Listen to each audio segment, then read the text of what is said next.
Aku kaget. Suara itu dari ibuku. Aku tercengang menatap ibu. Mata ibu mendadak terbuka dan melotot. Lalu tubuhnya bangun dan menoleh ke arahku.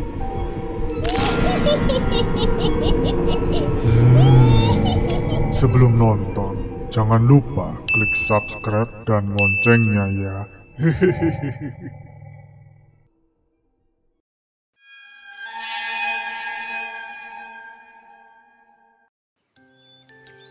Ini adalah kisahku saat kecil, ketika masih tinggal di Surabaya.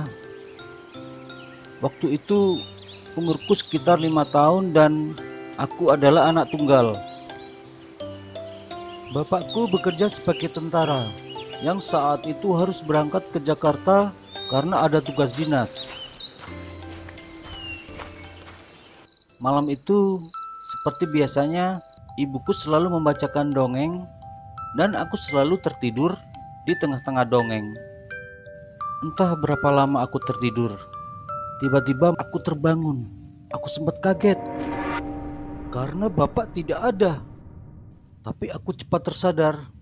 Oh iya ding, kan bapak ke Jakarta.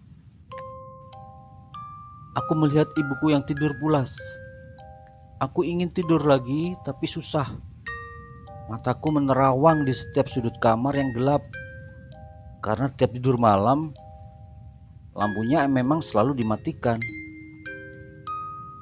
Tiba-tiba, ada yang menarik perhatianku. Di atas lemari ada sebuah bayangan yang terbentuk dari langit-langit sesek bambu yang sudah bergelombang. Aku perhatikan terus. Tapi, lama-lama bayangan itu berubah menjadi sosok wanita yang tertidur. Wanita itu seakan-akan tidur di atas lemari. Spontan aku bangunin ibu. Ibu, bangun. Itu siapa perempuan di atas lemari? Ibuku sempat terbangun dan melihat ke arah yang kutunjuk. Tapi kemudian malah menyuruh aku tidur lagi. Nggak ada siapa-siapa. Ayo tidur, besok sekolah. Ibuku dengan cepat tidur lagi. Aku cepat-cepat ikut memejamkan mata, memaksa tidur dengan rasa takut. Keringat dinginku mengucur. Aku coba buka mata sedikit. Bayangan wanita itu masih ada. Aku pejamkan mata lagi. Dan entah bagaimana aku berhasil tidur dan paginya dibangunkan ibu. Besok malamnya aku mengalami hal yang sama. Aku terbangun dan melihat lagi bayangan wanita itu. Aku sempat berpikir kalau itu bayangan ibu. Lalu aku gerak-gerakkan tangan ibu yang tertidur. Tapi bayangan itu nggak bergerak. Jadi itu memang bukan bayangan ibu. Langsung aku bangunkan ibu. Tapi seperti sebelumnya, ibu bilang tidak lihat siapa-siapa dan menyuruhku tidur lagi. Kembali aku berusaha tidur dengan rasa takut. Nggak tahu gimana. Tiba-tiba dadaku sesak. Aku tak bisa bergerak. Aku ketakutan. Ada seorang wanita berpakaian putih berdiri di atas badanku. Wajahnya tak nampak, namun matanya menyala merah. Dan di sekelilingku nampak api berkobar-kobar. Duh, ayo bangun, sekolah. Tiba-tiba terdengar suara ibu dan aku terbangun. Kamu mimpi apa? Kok kayaknya nggak bisa nafas gitu? Aku mimpi setan, Bu. Makanya kalau mau tidur harus baca doa dulu. Malam ketiga, beberapa kali ibu selesai mendongeng, aku selalu minta lagi. Karena sebenarnya aku takut kalau tidur. Lagi, Bu. Tapi malah ibu yang akhirnya ngantuk. Alah, ayo tidur. Ibu ngantuk. Awas besok kalau kamu kesiangan. Lampu dimatikan dan ibu segera tidur. Mataku langsung tertuju pada bayangan wanita di atas lemari. Aku sempat penasaran. Mungkin sebenarnya dia bergerak, tapi terlewat. Masa kalau digigit nyamuk dia tetap diam? Pikirku polos. Tiba-tiba terdengar ketukan pintu dari ruang depan. Siapa itu ya malam-malam datang ke sini? Bu, bukain pintu. Awalnya aku pikir bapak sudah datang, tapi itu suara perempuan. Tiba-tiba tubuh ibu bergetar, nafasnya tersengal-sengal, seperti tindihan. Aku langsung membangunkan ibu. Bu, bangun bu, bangun bu. Setelah aku guncang-guncang, tubuh ibu terdiam dan tidur normal lagi. Aduh, waktu itu pikiranku sudah kemana-mana. Aku benar-benar ketakutan daripada malam-malam sebelumnya. Tiba-tiba terdengar suara cekikikan singkat. Aku kaget. Suara itu dari ibuku. Aku tercengang menatap ibu. Maka ibu mendadak terbuka dan melotot. Lalu tubuhnya bangun dan menoleh ke arahku.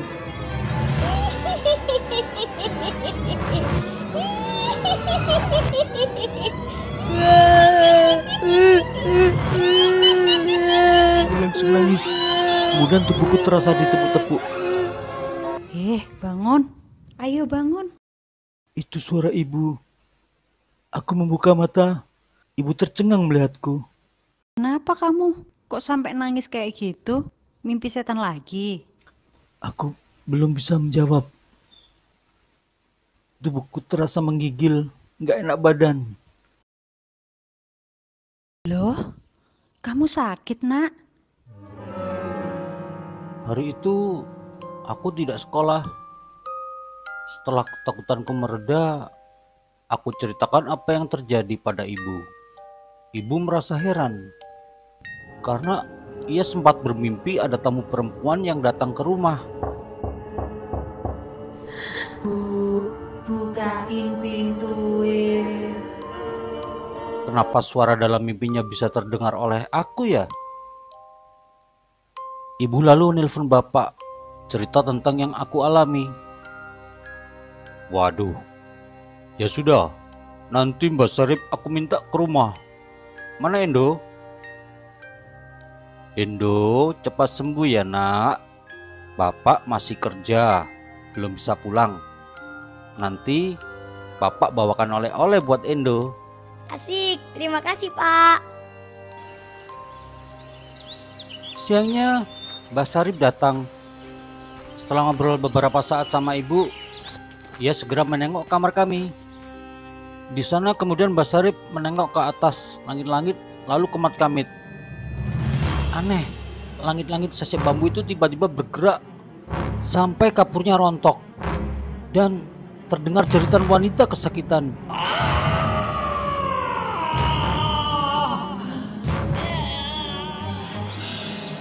Begini Nduk, itu langit-langit sesek bambu sebenarnya diambil dari pohon bambu di belakang kali sana. Dulu pas kamu belum kawin sama suamimu, yang bikin sesek bambu itu ya aku, suamimu, sama orang-orang sini. Lah, di situ kan tinggal kuntilanak. Jadi pas dijadikan langit-langit, dia masih ngikut. Walah Mbah, asli nih aku yo lihat lo bayangan perempuan di atas lemari itu. Tapi ya tak pikir bayang-bayang biasa aja. Lawang biasa nggak ada kok. Makanya meskipun Endo bilang, ya aku tetap nggak percaya. Setan itu takut sama suamimu. Soal gaib-gaib gitu, suamimu lumayan pinter loh. Makanya pas dia masih di rumah, bayangan itu nggak kelihatan toh. Nah, setan itu masih jengkel karena rumahnya kami potong. Makanya pas suamimu dinas dia gangguin kalian. Loh, jadi yang ketok-ketok dalam mimpiku itu kuntilanaknya Mbah. Bu, bukain pintu.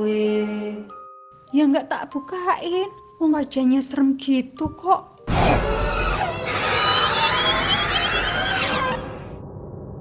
Singkat cerita, dengan dibantu oleh Mbah Sarip dan beberapa orang, Langit-langit rumah kami diganti dengan bahan asbes.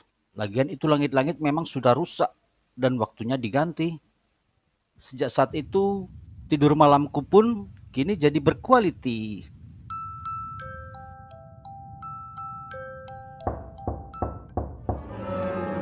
Assalamualaikum.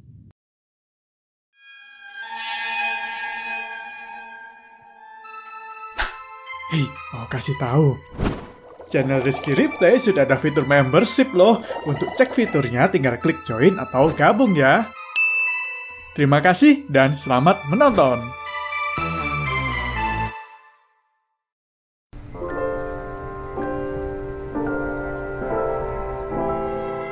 Oma Pina berniat membeli mobil di sebuah showroom. Ia dilayani oleh seorang sales yang supel, sehingga mereka bisa ngobrol tentang banyak hal. Dan ketika si sales bercerita kalau istrinya adalah seorang suster, Oma Pina langsung meneteskan air mata.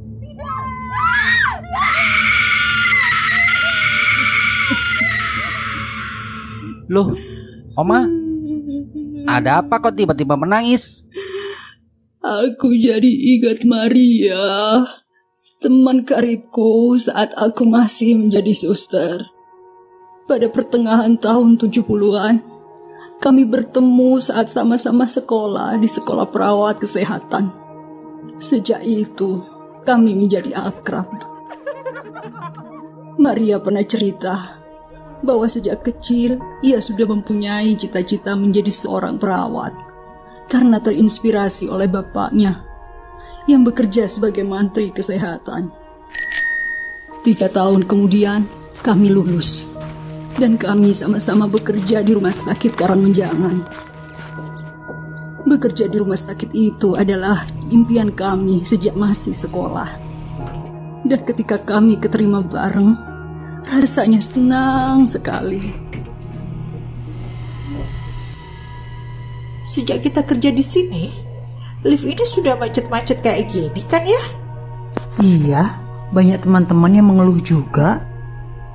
Masa tidak dibetulin sih? Mungkin Pak tukangnya masih sibuk kali ya.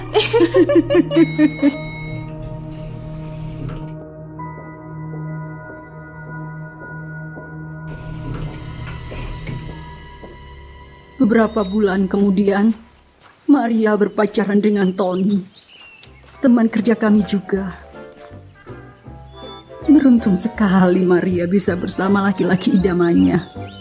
Sedangkan aku tidak berhasil mendapatkan pacar. Tapi sejak saat itu pula, lambat laun kami mulai jarang bersama. Hanya jika di tempat kerja saja, itu pun kalau pas jadwalnya lagi sama. Sekitar 6 bulan kemudian, mereka mulai sering bertengkar. Banyak curahan hati Maria tentang Tony yang ternyata tidak sesuai ekspektasinya. Dan akhirnya mereka berpisah. Sedih sekali melihat Maria. Aku selalu mencoba bersamanya, mendengarkan apa yang ia curahkan, mencoba mengembalikan Maria yang seperti aku kenal sebelumnya. Saat itu keadaannya tidak stabil. Sering murung, menangis, dan kadang suka marah-marah tanpa alasan. Hingga pada suatu hari, ia tiba-tiba merasa sebal dengan lift yang masih rusak itu. Ayo dong, ayo dong. Aku mencoba memintanya untuk bersabar, namun pintu lift keburu menutup dan ia terjepit. Maria! Tolong! Jangan! Tolong! Maria! Tidak!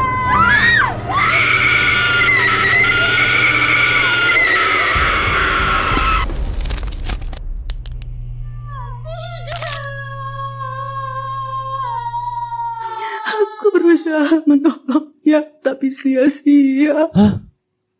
Beneran itu, Oma? Waduh, gak bisa membayangkan kalau aku jadi Oma. Ngeri banget.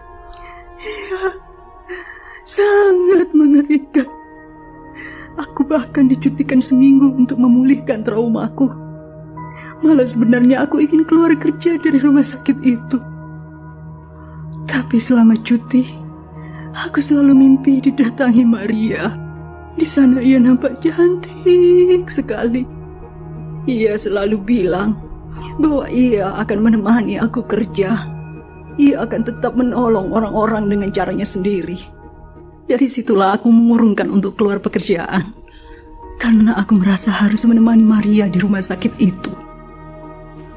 Dan memang benar, setelah aku kembali bekerja, aku merasakan angin sejuk selalu di sekitarku. Aku rasa itu Maria. Namun tak lama kemudian mulai terdengar desas-desus bahwa lift bekas kecelakaan itu sekarang angker. Terutama saat malam hari. Banyak petugas dan pasien yang menaiki lift itu tiba-tiba melihat sosok mengerikan yang sudah ada di dalam lift.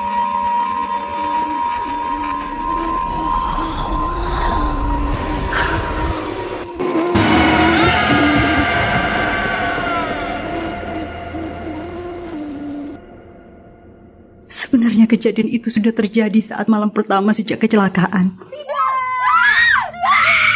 Hanya saja aku baru mendengarnya.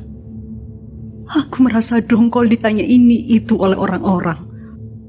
Apalagi mereka menuduh Maria menjadi hantu yang dijuluki dengan nama Suster Gepeng. Wah! Jadi Oma temannya Suster Gepeng yang legendaris itu.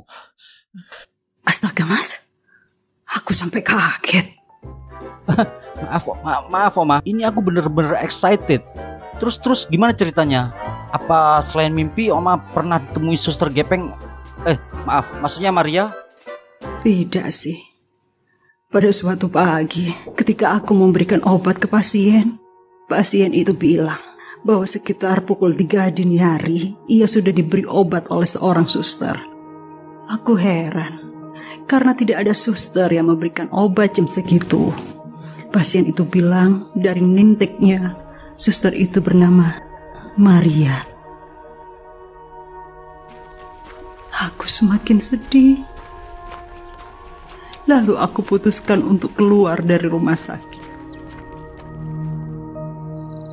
Semenjak Oma Pina keluar dari rumah sakit itu, ia masih mendengar cerita-cerita tentang Suster Gepeng. Bahkan hingga saat ini, seperti kisah orang ini ketika ia menunggu istrinya yang sedang dirawat inap. Cari angin dulu Mumpung gak ada orang, ngerokok dulu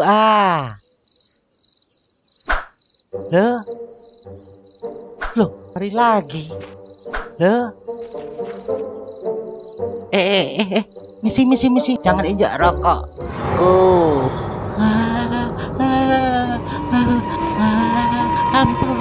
Ampun, aku tidak mau merokok lagi di sini. Kapok.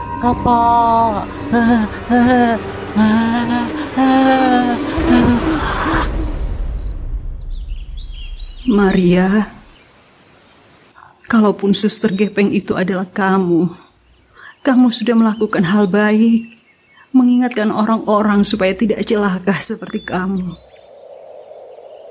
Mengingatkan orang-orang supaya menjaga sikap di rumah sakit. Mungkin sebentar lagi aku juga akan mati, dan akhirnya kita akan bertemu kembali.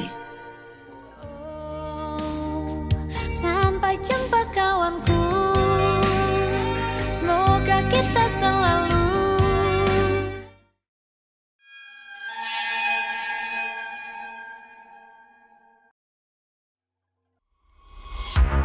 Pada tahun 90-an, kaula muda Surabaya sedang dilanda demam ngebrik atau chatting di udara melalui alat komunikasi yang disebut radio amatir. Mereka ini dijuluki dengan sebutan breaker. Para breaker menggunakan nama samaran sebagai nama udara. Mereka kebanyakan tidak mengetahui satu sama lain secara langsung, sehingga wajah lawan ngobrolnya terbayang dari suaranya. Untuk bisa mengudara, mereka harus memasang antena pemancar di rumah masing-masing. Dan tentu saja terlebih dahulu harus mengantongi izin resmi dari organisasi radio amatir. Namun meski begitu, ada juga yang tidak izin atau disebut breaker liar.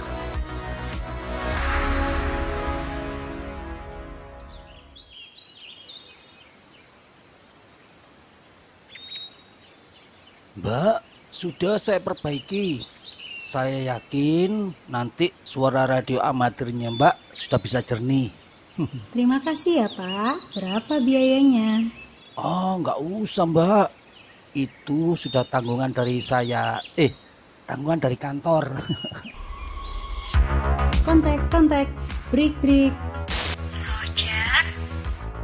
Ada yang masuk tuh. Nona Mayangsari kayaknya. Mbak Pari tahu aja. Ya tahu dong. Mayangsari adalah salah satu nama udara yang sering nongkrong di sebuah room frekuensi atau pangkalan komunitas break. Namun ia mulai merasa tak nyaman karena ada beberapa breaker baru yang suka menggodanya, bahkan mengajak kopi darat atau ketemuan secara langsung. Mayangsari, mojo yuk. Ini siapa ya? Kenalan dulu kayak baik-baik, gak sopan lagi. Kontak. Bung kan baru di sini, jaga kesopanan dong. Roger, buat Bung yang baru gabung, di pangkalan ini ada peraturannya. Jika Anda tidak sopan, maka Anda akan dikeluarkan. Ganti. Kedua breaker inilah yang membuat Mayangsari bisa bertahan karena selalu membelanya. Mereka adalah Bram dan John. Dari sinilah ketiganya mulai menjadi akrab. Namun, breaker-breaker pengganggu itu terus bermunculan. Mayangsari, jika tidak mau kopi darat denganku, kamu akan kujemput paksa. Lihatlah keluar jendela. Woi, jangan kurang ajar. Mbok, itu siapa Mbok? Gak tahu Bram. Mayang, kamu gak apa-apa? Ngeri banget sih ini orang. Gak ada siapa-siapa. Rupanya cuma gertakan saja.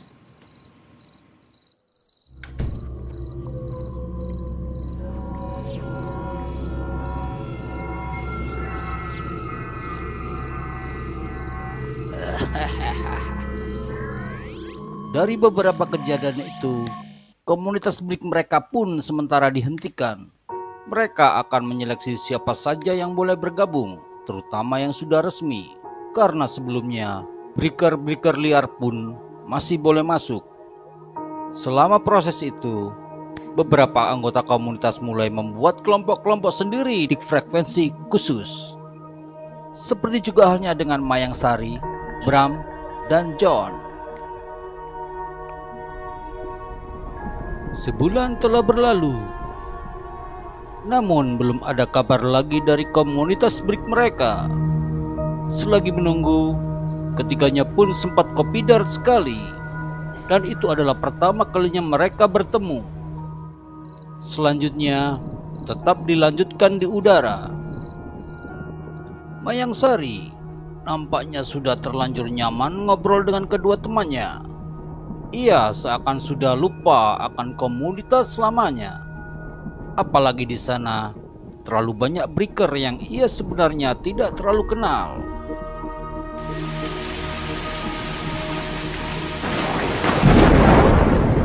Wah, petir. Aku turun deh, takut.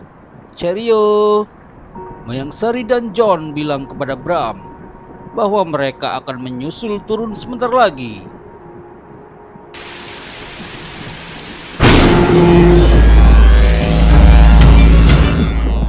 Besar banget petirnya. Kontak. Mayangsari, kontak.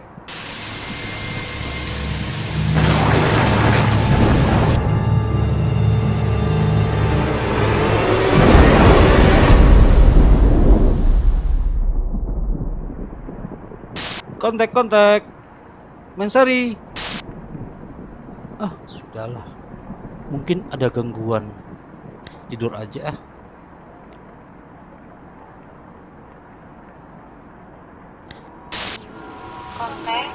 Kontak. Mayang? Iya, Roger. Pagi itu, John menelpon Bram. John mengabarkan bahwa Mayangsari meninggal dunia. Bram sangat kaget. Mereka berdua pun segera melayat ke rumah duka. John cerita kepada Bram bahwa kabar duka itu ia terima langsung dari Mayangsari setelah Mayangsari meninggal. Mayang? Di sana, John juga menemukan keanehan pada antena Mayangsari. Nampak kabel ground penangkal petirnya seperti sengaja diputus oleh seseorang, sehingga ketika tersambar petir, mengalir ke perangkat radio Mayangsari. Oh, bukannya kata Mayangsari, antenanya baru dibetulkan ya? Sejak peristiwa itu, Bram dan John pun tidak pernah mau lagi bermain radio amatir. Mereka melepas semua perangkatnya karena merasa trauma dan takut dengan apa yang dialami oleh Mayangsari. Beberapa hari kemudian, di media-media mulai bermunculan kabar bahwa para breaker dicekam ketakutan karena hantu Mayangsari mulai mendatangi mereka. Beberapa dari breaker mengaku bahwa pada saat mengudara, tiba-tiba terdengar breaker perempuan menyela obrolan mereka. Kontak. Ini Mayangsari yang sudah meninggal. Aku minta maaf ya jika selama Lebri punya kesalahan.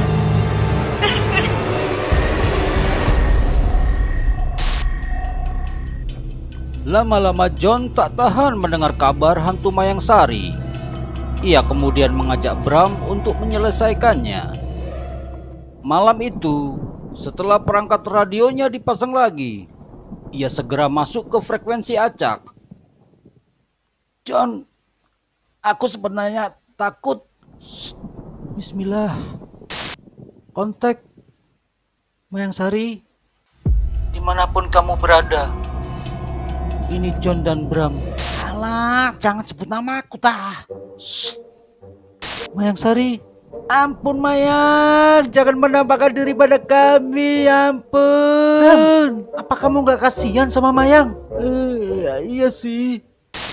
Akhirnya, John berhasil menceritakan tentang apa yang ia curigai akan kematian Mayangsari. Namun belum ada balasan.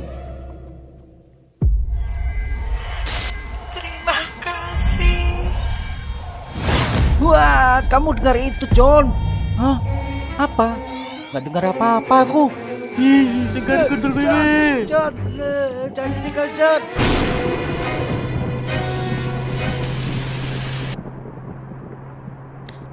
Loh, kok nyala sendiri? Kontak. Jangan-jangan ia adalah teknisi yang pernah membetulkan antena radio amatirnya Mayangsari. Ia juga seorang breaker, namun tidak resmi atau liar, yang mengudara sambil berjalan karena stasiunnya dipasang di mobil kerjanya. Teknisi ini memiliki kelainan. Saat mengudara, ia suka sekali mencari mangsa young lady atau gadis-gadis muda di pangkalan breaker untuk diajak mojok atau ngobrol mesra di frekuensi khusus. Saat membetulkan antena Mayangsari, teknisi ini naksir kepadanya dan sempat bertanya-tanya tentang frekuensi komunitasnya. Dari sinilah ia bisa meneror Mayangsari. Dan ketika Mayangsari membuat frekuensi khusus bersama kedua temannya, ia kehilangan jejak. Maka ia pun mencari cara, yaitu dengan diam-diam merusak antena Mayangsari. Tujuannya supaya Mayangsari menghubunginya kembali. Namun tak disangka, itu membuat kematian Mayang Sari. Saat ia mengetahui itu, ia ketakutan.